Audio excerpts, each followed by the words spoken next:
Well, Elon Musk might be struggling to win over the approval of his new staff. Leaked internal Slack messages have shown Twitter employees reacting to him during the moment he was answering questions in an all-staff town hall.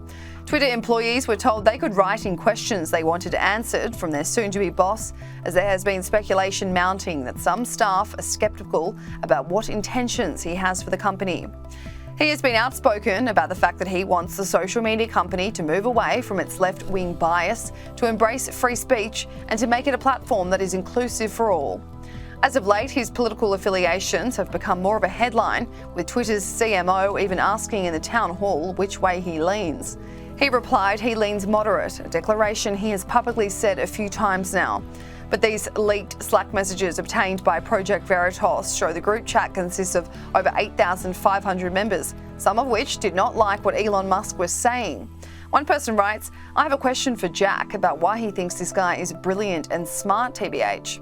Another said, "Queer people cannot trust this man. We've seen this kind of homophobia and transphobia before. There's nothing salvageable about what he says." Another person then backs up Elon, stating that he can vote for whoever he wishes for. It's not his employees' business.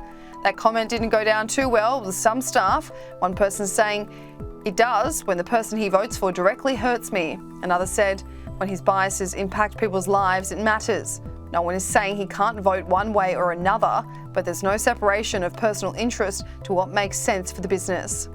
A sly dig from one person who writes, "Count the number of times he says, you know." Another joking, "Is it too early to get a drink?"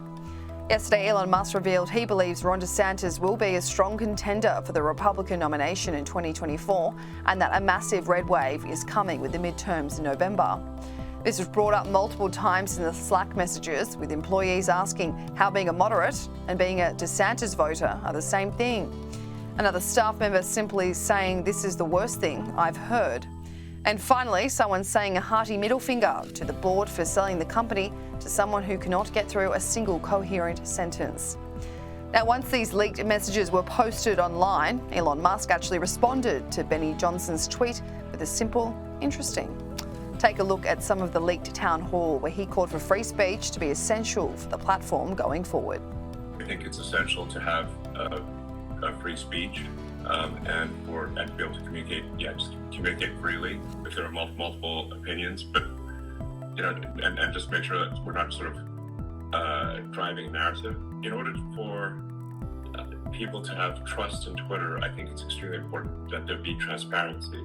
I think Twitter, in terms of like serious issues, can be a lot better in informing people about serious issues. How many times have the media gotten it right?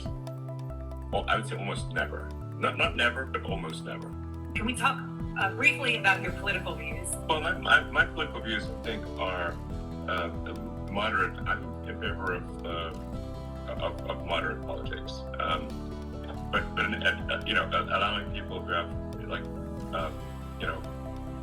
relatively extreme views to express those views within the bounds of the law. It's free speech within the context of the law. So it's not. I'm definitely not suggesting that we, just flout the law, because we'll get shut down in that case. And I think there's also there's freedom of speech and freedom of reach. So I think people should be allowed to say, pretty outrageous things that are within the bounds of the law, but then they don't, it doesn't get amplified. It doesn't get, a ton of reach. I think an important goal for Twitter would be to try to include as much of the country, as much of the world as possible. So the things that I've said about Twitter, I think need to happen in order for it to be, to really go to the next level. I mean, I think the potential is there for Twitter to have be accessible to an order of magnitude more people. Let's say the far left 10% and far right 10% were equally upset on Twitter, then that will probably be a good outcome. The standard is much more than not offending people. The standard should be that they're very entertained and informed.